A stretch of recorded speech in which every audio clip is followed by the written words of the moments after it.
கர்த்தருடைய நாமத்திற்கு ஸ்தோத்திரம். ஒவ்வொரு நாளும் கேட்பதன் மூலம் ஒரு வருடத்தில் பைபிள் வாசிப்பை முடிக்க இந்த சேனல் உதவுகிறது. Please subscribe and support us. இன்றைய வேத பகுதி 1 ராஜாக்கள் அதிகாரம் 13. யெரொபெயாம் தூபம் காட்ட பலிபீட தண்டையிலே நிற்கையில், இதோ தேவனுடைய மனுஷன் ஒருவன் கர்த்தருடைய வார்த்தையின்படியே யூதாவிலிருந்து பெத்தேலுக்கு வந்து அந்த பலிபீடத்தை நோக்கி, பலிபீடமே, பலிபீடமே, இதோ தாவீதின் வம்சத்தில் யோசியா என்னும் பேருள்ள ஒரு குமாரன் பிறப்பான். அவன் உன்மேல் தூபம் காட்டுகிற மேடைகளின் ஆசாரியர்களை உன்மேல் பலியிடுவான். மனுஷரின் எலும்புகளும் உன்மேல் சுட்டெரிக்கப்படும் என்பதை கர்த்தர் உரைக்கிறார் என்று கர்த்தருடைய வார்த்தையை கூறி, அன்றைய தினம் அவன் ஒரு அடையாளத்தையும் சொல்லி, இதோ இந்த பலிபீடம் வெடித்து அதன் மேலுள்ள சாம்பல் கொட்டுண்டு போம். கர்த்தர் உரைத்ததற்கு இதுவே அடையாளம் என்றான். பெத்தேலில் இருக்கிற அந்த பலிபீடத்திற்கு எதிராக தேவனுடைய மனுஷன் கூறின வார்த்தையை ராஜாவாகிய யெரொபெயாம் கேட்டபோது, அவனை பிடியுங்கள் என்று தன் கையை பலிபீடத்திலிருந்து நீட்டினான். அவனுக்கு விரோதமாய் நீட்டின கை தன்னிடமாக முடக்கக்கூடாதபடிக்கு மரத்து போயிற்று. தேவனுடைய மனுஷன் கர்த்தருடைய வார்த்தையால் குறித்திருந்த அடையாளத்தின்படியே பலிபீடம் வெடித்து சாம்பல் பலிபீடத்திலிருந்து கொட்டுண்டு போயிற்று. அப்பொழுது ராஜா தேவனுடைய மனுஷனுக்கு பிரதியுத்தரமாக, நீ உன் தேவனாகிய கர்த்தருடைய சமூகத்தை நோக்கி வேண்டிக் கொண்டு என் கை முன்போல் இருக்கும்படிக்கு எனக்காக விண்ணப்பம் பண்ண வேண்டும் என்றான். அப்பொழுது தேவனுடைய மனுஷன் கர்த்தருடைய சமூகத்தை நோக்கி வருந்தி விண்ணப்பம் செய்தான். ராஜாவின் கை முன்னிருந்தபடி சீர்பட்டது. அப்பொழுது ராஜா தேவனுடைய மனுஷனை நோக்கி, நீ என்னோட கூட வீட்டுக்கு வந்து இளைப்பாரு, உனக்கு வெகுமானம் தருவேன் என்றான். தேவனுடைய மனுஷன் ராஜாவை நோக்கி, நீர் எனக்கு உம்முடைய வீட்டில் பாதி கொடுத்தாலும் நான் உம்மோடே வருவதில்லை. இந்த ஸ்தலத்தில் அப்பம் புசிப்பதும் இல்லை, தண்ணீர் குடிப்பதும் இல்லை. ஏனென்றால் நீ அப்பம் புசியாமலும் தண்ணீர் குடியாமலும் போன வழியாய் திரும்பாமலும் இருவென்று கர்த்தர் தம்முடைய வார்த்தையால் எனக்கு கட்டளையிட்டிருக்கிறார் என்று சொல்லி, அவன் பெத்தேலுக்கு வந்த வழியாய் திரும்பாமல் வேறு வழியாய் போய்விட்டான். கிழவனான ஒரு தீர்க்கதரிசி பெத்தேலிலே இருந்தான். அவன் குமாரர் வந்து தேவனுடைய மனுஷன் அன்றைய தினம் பெத்தேலிலே செய்த எல்லா செய்கைகளையும் அவன் ராஜாவோடே சொன்ன வார்த்தைகளையும் தங்கள் தகப்பனுக்கு அறிவித்தார்கள். அப்பொழுது அவர்கள் தகப்பன் அவன் எந்த வழி போனான் என்று அவர்களை கேட்டான். யூதாவிலிருந்து வந்த தேவனுடைய மனுஷன் போன வழி இன்னதென்று அவன் குமாரர் பார்த்திருந்தபடியால் அவன் தன் குமாரருடனே கழுதையின் மேல் சேணம் வைத்துக் கொடுங்கள் என்றான். அவர்கள் கழுதையின் மேல் சேணம் வைத்துக் கொடுத்த பின் அவன் அதன் மேல் ஏறி தேவனுடைய மனுஷனை தொடர்ந்து போய் ஒரு கர்வாலி மரத்தின் கீழ் உட்கார்ந்திருக்கிற அவனை கண்டு, யூதாவிலிருந்து வந்த தேவனுடைய மனுஷன் நீர்தானா என்று அவனை கேட்டதற்கு அவன் நான் தான் என்றான். அப்பொழுது அவனை நோக்கி, என்னோட வீட்டுக்கு வந்து அப்பம் புசியும் என்றான். அதற்கு அவன், நான் உம்மோடே திரும்பவும் உம்மோடே உள்ளே போகவும் மாட்டேன். இந்த ஸ்தலத்திலே உம்மோடே நான் அப்பம் புசிக்கவும் தண்ணீர் குடிக்கவும் மாட்டேன். ஏனென்றால் நீ அப்பம் புசியாமலும் அங்கே தண்ணீர் குடியாமலும் நீ போன வழியாய் திரும்பி வராமலும் இரு என்று கர்த்தருடைய வார்த்தை எனக்கு உண்டாயிருக்கிறது என்றான். அதற்கு அவன், உம்மை போல நானும் தீர்க்கதரிசிதான். அவன் அப்பம் புசித்து தண்ணீர் குடிக்க நீ அவனை திருப்பி உன் வீட்டுக்கு அழைத்துக் கொண்டு வா என்று ஒரு தூதன் கர்த்தருடைய வார்த்தையாக என்னோட சொன்னான் என்று அவனிடத்தில் பொய் சொன்னான். அப்பொழுது அவன் இவனோட திரும்பி போய் இவன் வீட்டிலே அப்பம் புசித்து தண்ணீர் குடித்தான். அவர்கள் பந்தியில் உட்கார்ந்திருக்கிற போது அவனை திருப்பி கொண்டு வந்த தீர்க்கதரிசிக்கு கர்த்தருடைய வார்த்தை உண்டானதினால் அவன் யூதாவிலிருந்து வந்த தேவனுடைய மனுஷனை பார்த்து சத்தமிட்டு, உன் தேவனாகிய கர்த்தர் உனக்கு கற்பித்த கட்டளையை நீ கைக்கொள்ளாமல் கர்த்தருடைய வாக்கை மீறி அப்பம் புசிக்கவும் தண்ணீர் குடிக்கவும் வேண்டாம் என்று அவர் விலக்கின ஸ்தலத்திற்கு நீ திரும்பி அப்பம் புசித்து தண்ணீர் குடித்தபடியினால் உன்னுடைய பிரேதம் உன் பிதாக்களின் கல்லறையிலே சேருவதில்லை என்று கர்த்தர் சொல்லுகிறார் என்றான். அவன் போஜன பானம் பண்ணி முடிந்த பின்பு அந்த தீர்க்கதரிசியை திருப்பி கொண்டு வந்தவன் அவனுக்கு கழுதையின் மேல் சேணம் வைத்துக் கொடுத்தான். அவன் போன பிற்பாடு வழியிலே ஒரு சிங்கம் அவனுக்கு எதிர்பட்டு அவனை கொன்று போட்டது. அவன் பிரேதம் வழியிலே கிடந்தது. கழுதை அதன் அண்டையிலே நின்றது. சிங்கமும் பிரேத தண்டையிலே நின்றது. அந்த வழியே கடந்து வருகிற மனுஷர் வழியிலே கிடக்கிற பிரேதத்தையும் பிரேத தண்டையில் நிற்கிற சிங்கத்தையும் கண்டு கிழவனான தீர்க்கதரிசி குடியிருந்த பட்டணத்திலே வந்து சொன்னார்கள். அவனை வழியிலிருந்து திரும்ப பண்ணின தீர்க்கதரிசி அதை கேட்டபோது, அவன் கர்த்தருடைய வாக்கை மீறின தேவனுடைய மனுஷன்தான். கர்த்தர் அவனுக்கு சொன்ன வார்த்தையின்படியே கர்த்தர் அவனை ஒரு சிங்கத்திற்கு ஒப்புக் கொடுத்தார். அது அவனை முறித்து கொன்று போட்டது என்று சொல்லி தன் குமாரரை நோக்கி, எனக்கு கழுதையின் மேல் சேணம் வைத்துக் கொடுங்கள் என்றான். அவர்கள் சேணம் வைத்துக் கொடுத்தார்கள். அப்பொழுது அவன் போய் வழியிலே கிடக்கிற அவன் பிரேதத்தையும் பிரேத தண்டையிலே கழுதையும் சிங்கமும் நிற்கிறதையும் கண்டான். அந்த சிங்கம் பிரேதத்தை தின்னவும் இல்லை, கழுதையை முறித்து போடவும் இல்லை. அப்பொழுது கிழவனான அந்த தீர்க்கதரிசி தேவனுடைய மனுஷனின் பிரேதத்தை எடுத்து அதை கழுதையின் மேல் வைத்து அதற்காக துக்கம் கொண்டாடவும் அதை அடக்கம் பண்ணவும் அதை தன் பட்டணத்திற்கு கொண்டு வந்து அவன் பிரேதத்தை தன்னுடைய கல்லறையிலே வைத்தான். அவனுக்காக ஐயோ என் சகோதரனே என்று புலம்பி துக்கம் கொண்டாடினார்கள். அவனை அடக்கம் பண்ணின பின்பு அவன் தன் குமாரரை நோக்கி, நான் மரிக்கும்போது தேவனுடைய மனுஷன் அடக்கம் பண்ணப்பட்ட கல்லறையிலே என்னையும் நீங்கள் அடக்கம் பண்ணி அவன் எலும்புகள் அண்டையிலே என் எலும்புகளையும் வையுங்கள்.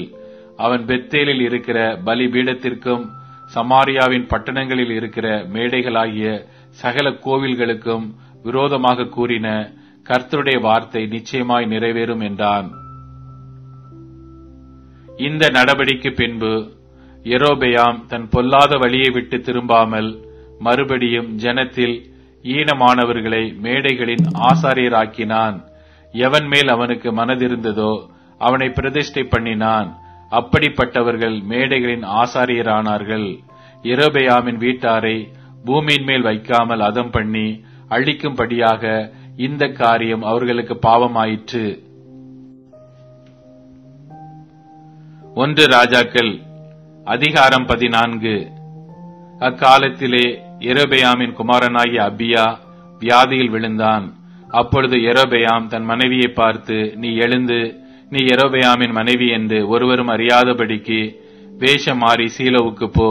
இந்த ஜனத்தின் மேல் நான் ராஜாவாவேன் என்று என்னோட சொன்ன தீர்க்க தரிசியாகிய அகியா அங்கே இருக்கிறான். நீ உன் கையிலே 10 அப்பங்களையும் பணியாரங்களையும் 1 கலசம் தேனையும் எடுத்துக்கொண்டு அவனிடத்துக்கு போ. பிள்ளைக்கு சம்பவிக்கப் போகிறது இன்னதென்று அவன் உனக்கு அறிவிப்பான் என்றான். அப்படியே யெரொபெயாமின் மனைவி செய்தாள். அவள் எழுந்து சீலோவுக்கு போய் அகியாவின் வீட்டிற்குள் பிரவேசித்தாள். அகியாவோ முதிர் வயதானதினால் அவன் கண்கள் மங்களடைந்து பார்க்க கூடாதிருந்தான். கர்த்தர் அகியாவினிடத்தில், இதோ யெரொபெயாமின் மனைவி வியாதியாயிருக்கிற தன் குமாரனுக்காக உன்னை ஒரு விசேஷம் கேட்க வருகிறாள். நீ அவளுக்கு இன்ன பிரகாரமாக சொல்ல வேண்டும்.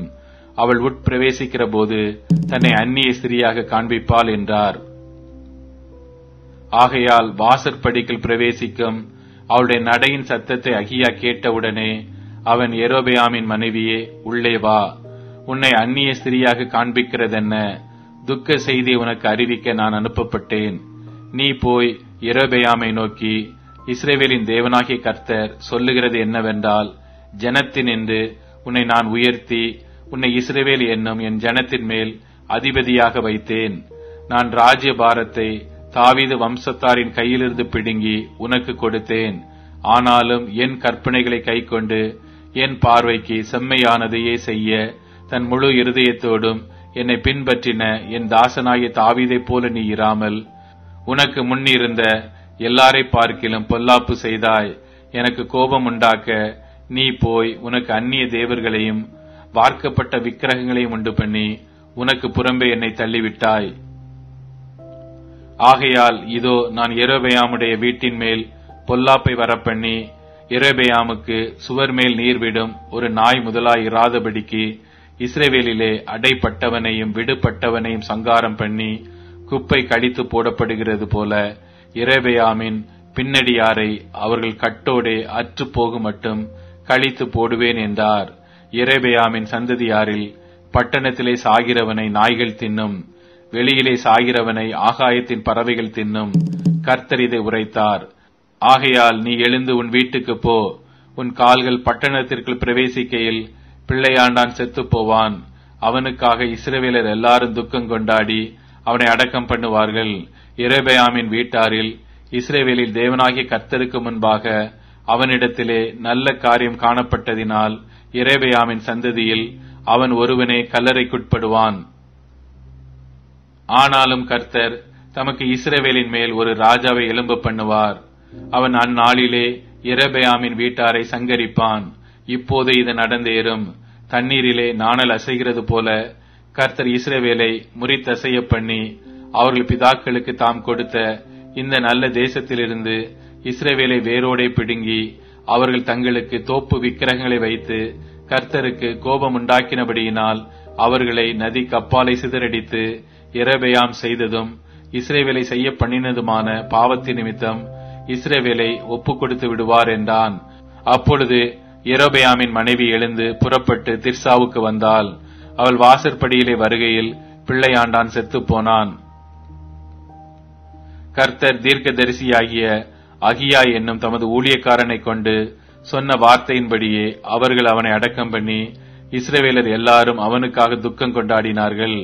யெரொபெயாம் யுத்தம் பண்ணினதும் ஆண்டதுமான அவனுடைய மற்ற வர்த்தமானங்கள் இஸ்ரவேல் ராஜாக்களின் நாளாகம புஸ்தகத்தில் எழுதியிருக்கிறது.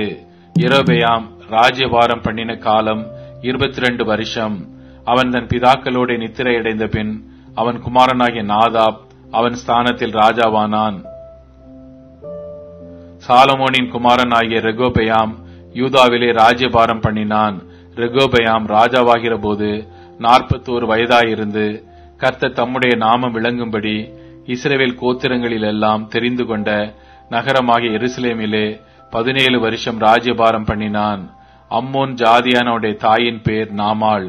யூதா ஜனங்கள் கர்த்தரின் பார்வைக்கு பொல்லாப்பானதை செய்து தாங்கள் செய்து வருகிற தங்களுடைய பாவங்களினால் தங்கள் பிதாக்கள் செய்த எல்லாவற்றை பார்க்கிலும் அவருக்கு அதிக எரிச்சலை மூட்டினார்கள்.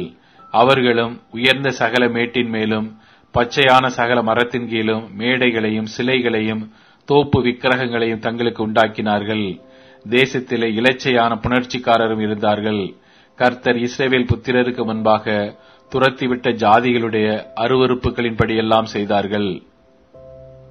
ரெகோபெயாம் ராஜ்யபாரம் பண்ணும் 5ஆம் வருஷத்திலே எகிப்தின் ராஜாவாகிய ஷீஷாக் எருசலேமுக்கு விரோதமாய் வந்து கர்த்தருடைய ஆலயத்தின் பொக்கிஷங்களையும் ராஜாவுடைய அரமனையின் பொக்கிஷங்களையும் சாலமோன் செய்வித்த பொன் பரிசைகள் ஆகிய சகலத்தை எடுத்துக்கொண்டு போய்விட்டான். அவைகளுக்கு பதிலாக ராஜாவாகிய ரெகோபெயாம் வெண்கல பரிசைகளை செய்வித்து அவைகளை ராஜாவின் வாசற்படியை காக்கிற சேவகருடைய தலைவரின் கையில் ஒப்புவித்தான். ராஜா கர்த்தருடைய ஆலயத்துக்குள் பிரவேசிக்கும் போது அரமனை சேவகர் அவைகளை பிடித்துக் கொண்டு போய் திரும்ப தங்கள் அறையிலே வைப்பார்கள். ரெகோபெயாமின் மற்ற வர்த்தமானங்களும் அவன் செய்தவை யாவும் யூதாவுடைய ராஜாக்களின் நாளாகம புஸ்தகத்தில் அல்லவோ எழுதியிருக்கிறது. ரெகோபெயாமுக்கும் யெரொபெயாமுக்கும் அவர்கள் இருந்த நாட்களில் எல்லாம் யுத்தம் நடந்து கொண்டிருந்தது. ரெகோபெயாம் தன் பிதாக்களோடு நித்திரையடைந்து தாவீதின் நகரத்தில் தன் பிதாக்கள் அண்டையில் அடக்கம் பண்ணப்பட்டான். அம்மோன் ஜாதியான அவன் தாய்க்கு நாமால் என்று பேர். அவன் குமாரனாகிய அபியாம் அவன் ஸ்தானத்தில் ராஜாவானான். மத்தேயு அதிகாரம் 15. அப்பொழுது எருசலேமில் இருந்து வந்த வேத பாரகரும் பரிசேயரும் இயேசுவினிடத்தில் வந்து, உம்முடைய சீஷர்கள் முன்னோர்களின் பாரம்பரியத்தை ஏன் மீறி நடக்கிறார்கள்? கை கழுவாமல் போஜனம் பண்ணுகிறார்களே என்றார்கள். அவர்களுக்கு அவர் பிரதியுத்தரமாக, நீங்கள் உங்கள் பாரம்பரியத்தினாலே தேவனுடைய கற்பனையை ஏன் மீறி நடக்கிறீர்கள்? உன் தகப்பனையும் உன் தாயையும் கனம் பண்ணுவாயாக என்றும், தகப்பனையாவது தாயையாவது நிந்திக்கிறவன் கொல்லப்பட வேண்டும் என்றும் தேவன் கற்பித்திருக்கிறாரே. நீங்களோ எவனாகிலும் தகப்பனையாவது தாயையாவது நோக்கி, உனக்கு நான் செய்யத்தக்க உதவி எது உண்டோ அதை காணிக்கையாக கொடுக்கிறேன் என்று சொல்லி தன் தகப்பனையாவது தாயையாவது கனம் பண்ணாமற் போனாலும் அவன் கடமை தீர்ந்ததென்று போதித்து, உங்கள் பாரம்பரியத்தினாலே தேவனுடைய கற்பனையை அவமாக்கி வருகிறீர்கள். மாயக்காரரே, உங்களை குறித்து இந்த ஜனங்கள் தங்கள் வாயினால் என்னிடத்தில் சேர்ந்து தங்கள் உதடுகளினால் என்னை கனம் பண்ணுகிறார்கள். அவர்கள் இருதயமோ எனக்கு தூரமாய் விலகி இருக்கிறது. மனுஷருடைய கற்பனைகளை உபதேசங்களாக போதித்து வீணாய் எனக்கு ஆராதனை செய்கிறார்கள் என்று ஏசாயா தீர்க்கதரிசி நன்றாய் சொல்லி இருக்கிறான் என்றார். பின்பு அவர் ஜனங்களை வரவழைத்து அவர்களை நோக்கி, நீங்கள் கேட்டு உணருங்கள். வாய்க்குள்ளே போகிறது மனுஷனை தீட்டுப்படுத்தாது, வாயிலிருந்து புறப்படுகிறதே மனுஷனை தீட்டுப்படுத்தும் என்றார். அப்பொழுது அவருடைய சீஷர்கள் அவரிடத்தில் வந்து, பரிசேயர் இந்த வசனத்தை கேட்டு இடறல் அடைந்தார்கள் என்று அறிவீரோ என்றார்கள். அவர் பிரதியுத்தரமாக, என் பரமபிதா நடாத நாற்றெல்லாம் வேரோடே பிடுங்கப்படும். அவர்களை விட்டு விடுங்கள். அவர்கள் குருடருக்கு வழி காட்டுகிற குருடராயிருக்கிறார்கள். குருடனுக்கு குருடன் வழிகாட்டினால் இருவரும் குழியிலே விழுவார்களே என்றார். அப்பொழுது பேதுரு அவரை நோக்கி, இந்த உவமையை எங்களுக்கு வெளிப்படுத்த வேண்டும் என்றான். அதற்கு இயேசு, நீங்களும் இன்னும் உணர்வில்லாதவர்களாயிருக்கிறீர்களா? வாய்க்குள்ளே போகிறதெல்லாம் வயிற்றுக்குள்ளே சென்று ஆசன வழியாய் கழிந்து போம் என்பதை நீங்கள் இன்னும் அறியவில்லையா? வாயிலிருந்து புறப்படுகிறவைகள் இருதயத்திலிருந்து புறப்பட்டு வரும், அவைகளே மனுஷனை தீட்டுப்படுத்தும். எப்படி எனில், இருதயத்தில் இருந்து பொல்லாத சிந்தனைகளும், கொலை பாதகங்களும், விபச்சாரங்களும், வேசித்தனங்களும், களவுகளும், பொய் சாட்சிகளும், தூஷணங்களும் புறப்பட்டு வரும். இவைகளே மனுஷனை தீட்டுப்படுத்தும். கை கழுவாமல் சாப்பிடுகிறது மனுஷனை தீட்டுப்படுத்தாது என்றார். பின்பு இயேசு அவ்விடம் விட்டு புறப்பட்டு தீரு சீதோன் பட்டணங்களின் திசைகளுக்கு போனார்.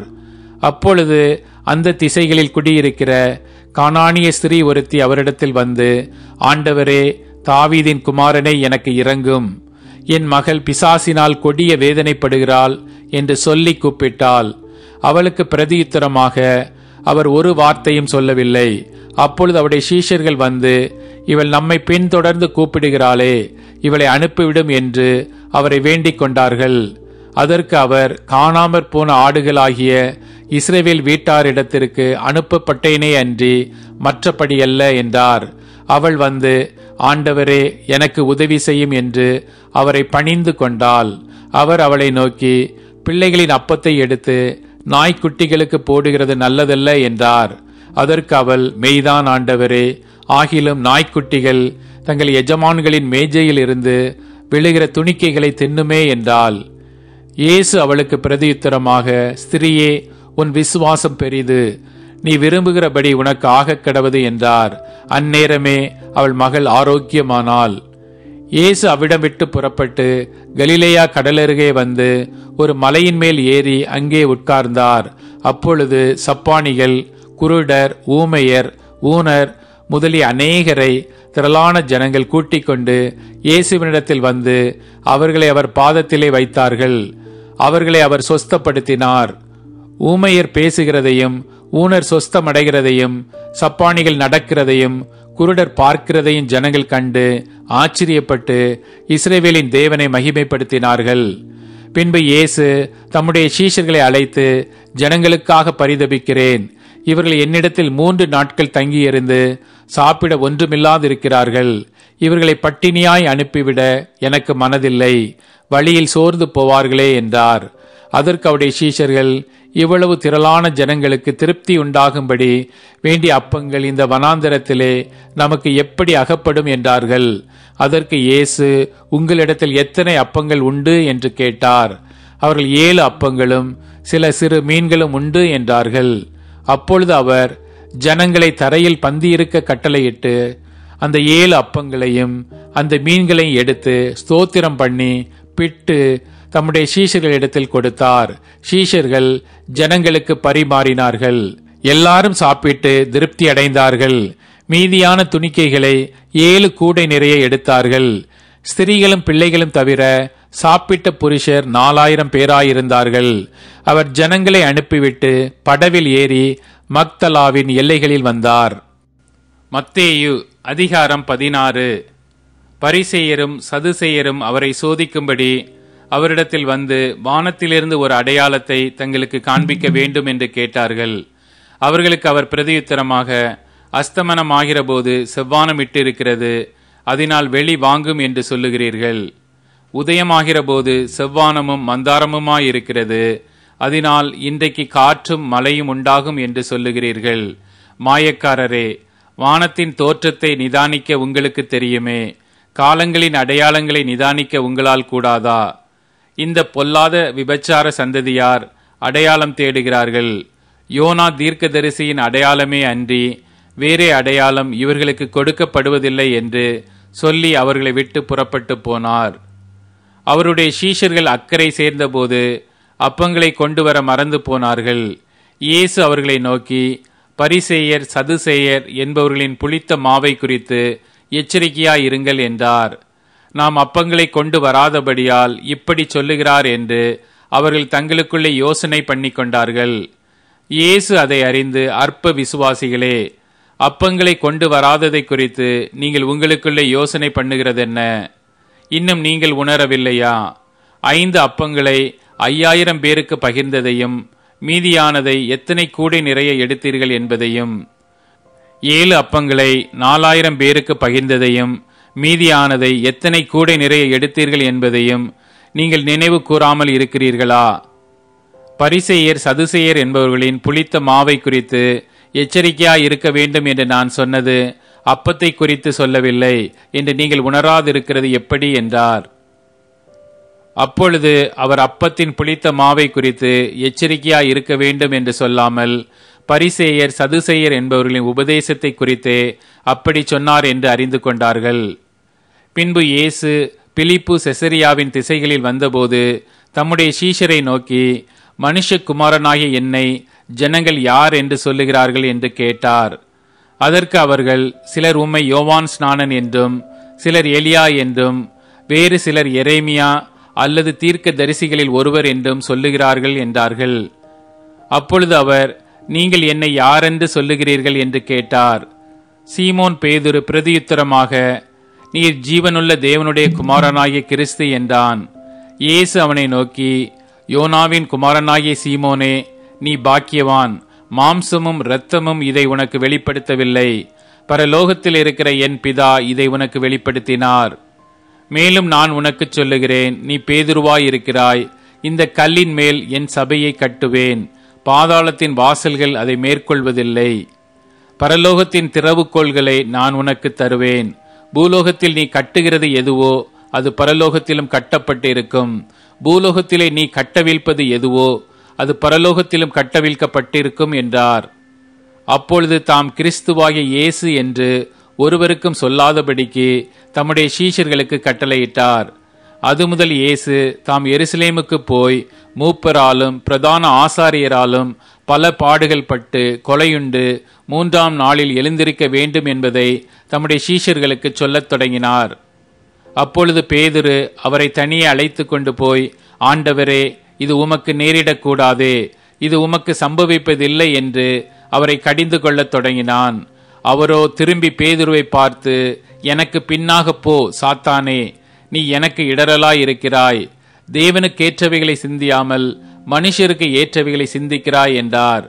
அப்பொழுது இயேசு தம்முடைய சீஷர்களை நோக்கி, ஒருவன் என்னை பின்பற்றி வர விரும்பினால் அவன் தன்னைத்தான் வெறுத்து தன் சிலுவையை எடுத்துக்கொண்டு என்னை பின்பற்ற கடவன். தன் ஜீவனை ரட்சிக்க விரும்புகிறவன் அதை இழந்து போவான். என் நிமித்தமாக தன் ஜீவனை இழந்து போகிறவன் அதை கண்டடைவான். மனுஷன் உலகம் முழுவதையும் ஆதாயப்படுத்தி கொண்டாலும் தன் ஜீவனை நஷ்டப்படுத்தினால் அவனுக்கு லாபம் என்ன? மனுஷன் தன் ஜீவனுக்கு ஈடாக எண்ணத்தை கொடுப்பான். மனுஷகுமாரன் தம்முடைய பிதாவின் மகிமை பொருந்தினவராய் தம்முடைய தூதரோடும் கூட வருவார். அப்பொழுது அவனவன் கிரியைக்கு தக்கதாக அவனவனுக்கு பலனளிப்பார். இங்கே நிற்கிறவர்களில் சிலர் மனுஷகுமாரன் தம்முடைய ராஜ்யத்தில் வருவதை காணும் முன் மரணத்தை ருசி பார்ப்பதில்லை என்று மெய்யாகவே உங்களுக்கு சொல்லுகிறேன் என்றார். நீதிமொழிகள் அதிகாரம் 2. என் மகனே, நீ உன் செவியை ஞானத்திற்கு சாய்த்து உன் இருதயத்தை புத்திக்கு அமைய பண்ணும் பொருட்டு நீ என் வார்த்தைகளை ஏற்றுக்கொண்டு என் கட்டளைகளை உன்னிடத்தில் பத்திரப்படுத்தி ஞானத்தை வா என்று கூப்பிட்டு புத்தியை சத்தமிட்டு அழைத்து அதை வெள்ளியைப் போல் நாடி புதையல்களை தேடுகிறது போல் தேடுவாயாகில், அப்பொழுது கர்த்தருக்கு பயப்படுதல் இன்னதென்று நீ உணர்ந்து தேவனை அறியும் அறிவை கண்டடைவாய். கர்த்தர் ஞானத்தை தருகிறார், அவர் வாயினின்று அறிவும் புத்தியும் வரும். அவர் நீதிமான்களுக்கென்று மெய் ஞானத்தை வைத்திருக்கிறார். உத்தமமாய் நடக்கிறவர்களுக்கு அவர் கேடகமாயிருக்கிறார். அவர் நியாயத்தின் நெறிகளை தற்காத்து தம்முடைய பரிசுத்தவான்களின் பாதையை காப்பாற்றுகிறார். அப்பொழுது நீதியையும் நியாயத்தையும் நிதானத்தையும் சகல நல் வழிகளையும் அறிந்து கொள்ளுவாய்.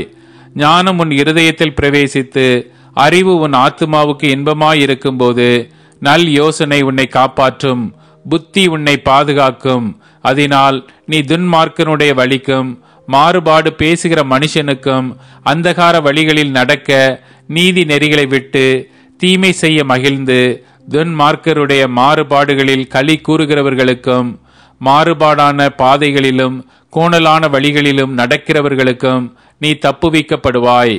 தன் இள வயதின் நாயகனை விட்டு தன் தேவனுடைய உடன்படிக்கையை மறந்து இச்சகமான வார்த்தைகளை பேசும் அந்நிய பெண்ணாகி பரஸ்திரிக்கும் தப்புவிக்கப்படுவாய். அவளுடைய வீடு மரணத்துக்கும் அவளுடைய பாதைகள் மரித்தோரிடத்திற்கும் சாய்கிறது.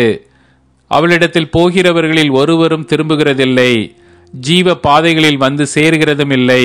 ஆதலால் நீ நல்லவர்களின் வழியிலே நடந்து நீதிமான்களின் பாதைகளை காத்துக்கொள்வாயாக. செவ்வையானவர்கள் பூமியிலே வாசம் பண்ணுவார்கள், உத்தமர்கள் அதிலே தங்கியிருப்பார்கள். துன்மார்க்கரோ பூமியிலிருந்து அறுப்புண்டு போவார்கள், துரோகிகள் அதில் இராதபடிக்கு நிர்மூலமாவார்கள். இப்போது டியூனின், ஸ்பாட்டிஃபை, அமேசான் மியூசிக் மற்றும் யூடியூப் மியூசிக் ஆகியவற்றில் நமது பைபிள் 365 சேனல் கிடைக்கிறது. ஃபாலோ பண்ணுங்க.